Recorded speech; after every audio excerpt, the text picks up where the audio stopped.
Friend welcome to shine the word with Aaji. इस video में हम लोग देखने वाले हैं क्लास 12 इंग्लिश प्रोस का चैप्टर 3D वाटर का लॉन्ग टाइप क्वेश्चन आंसर। तो इससे पहले वाले वीडियोस में हम लोगों ने इसका हिंदी एक्सप्लेनेशन, इस चैप्टर का हिंदी एक्सप्लेनेशन और शॉर्ट टाइप क्वेश्चन से कवर कर लिए हैं। अगर जो आपने वो नहीं देखी तो आप उन वीडियो को डिस्क्रिप्शन बॉक्स में आपको उनकी लिंक मिल जाएगी, वहाँ से देख सकते हैं।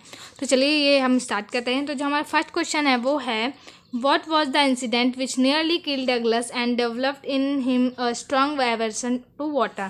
तो बताया जा रहा है कि वह कौन सी घटना थी जिसने लगभग डगलस को मार ही डाला था और उसके अंदर पानी का डर भर दिया था, मतलब कि उसके अंदर पानी का डर विकसित हो गया था। तो चलिए इसका आंसर देख लेते हैं हम लोग।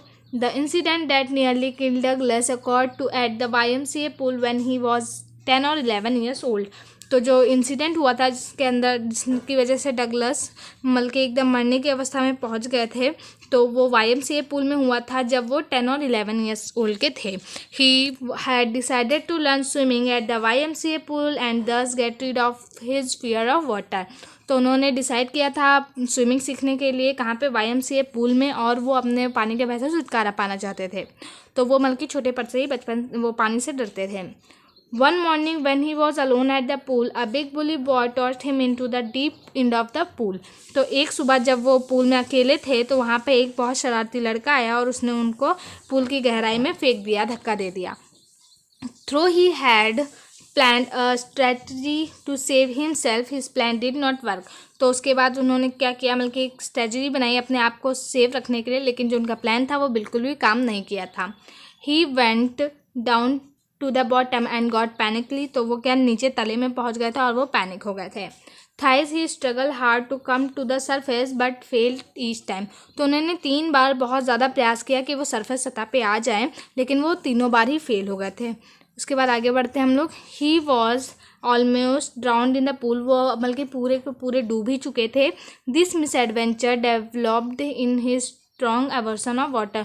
तो वही जो दुर्घटना हुई थी, यही जो दुर्घटना हुई थी, उसी की वजह से उनके मन में पानी का बहुत ज़्यादा डर विकसित हो गया था, उनको पानी से बहुत ज़्यादा डर लगने लगा था।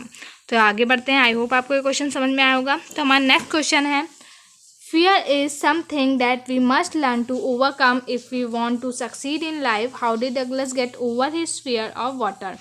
तो इसमें बताया जा रहा है कि डर एक ऐसी चीज़ है जिसे हमें दूर करना सीखना चाहिए। यदि हम जीवन में सफल होना चाहते हैं तो बल्कि हमें इसको दूर करना सीखना चाहिए। डगलस अपने पानी के डर से कैसे उभरे, तो बल्कि यहाँ पे ये पूछा जा रहा है। तो चलिए इसका आंसर देख लेते हैं।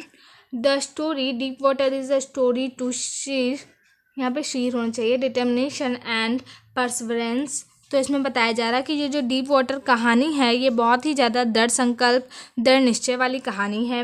It teach us how in spite of all odds of our positive attitude and courage our courage to fight can help us achieve success in life। तो मतलब कि इसमें क्या सिखाया जा रहा है कि ये हमें सिखाती है कि कैसे सभी बाधाओं, मतलब कि कैसे सभी कठिनाइयों के पश्चात हमारा पॉजिटिव एटीट्यूड है, पॉजिटिव मतलब कि सकारात्मक दृष्टिकोण है, और संघर्ष करके हम हमारा साहस से हम अपने जीवन में सफलता प्राप्त कर सकते हैं। ये हमें इस कहानी के अंतर्गत बताया गया है। आगे बढ़ते हैं हम लोग। The narrator phobia of water और water bodies has gripped him for quite a long period on his life. तो इसमें क्या बताया जा रहा है, ये जो नरेटर हैं, कथाकार हैं, कि पानी या जल के स्रोतों के भय से उन्हें अपने जीवन में काफ़ी लंबी अवधि के लिए जकड़े रखा था, बल्कि उनको पानी से बहुत समय तक डर लगा रहता था। आगे बढ़ते हैं हम लोग। However, once he decided to overcome his fear, he is able to shed it off completely। तो हालांकि एक बार जब वह अपने डर को दूर करने का फैसला करते हैं तो वह इसे पूरी तरह दूर करने में सक्षम होते हैं, बल्कि वो उसे पूरी तरह दूर कर देते हैं। he adopt a positive attitude and determined that he will fight his fear no matter what। तो क्या होता है कि वो जो होते हैं वो एक सकारात्मक व्यवहार अपनाते हैं और यह निश्चय करते हैं कि वो अपने डर से लड़ेंगे, चाहे कुछ भी हो जाए, लेकिन वो जो है अपने डर से लड़ेंगे। His training is a long and slow process, but he learned everything patiently and never give up। तो जो उनका प्रशिक्षण था, उनकी जो ट्रेनिंग थी वो बहुत ही ज़्यादा लंबे समय तक थी, और उसकी जो प्रक्रिया थी वो बहुत धीरे धीरे थी, मतलब कि वो बहुत धीरे धीरे सीख रहे थे, लेकिन वो सब कुछ धैर्यपूर्वक सीखते रहे और कभी उन्होंने हार नहीं मानी थी, उन्होंने गिव अप नहीं किया था। Douglas, Perseverance and courage teach us that a firm will and determination coupled with a bold attitude can help us win over all obstacles and achieve the impossible।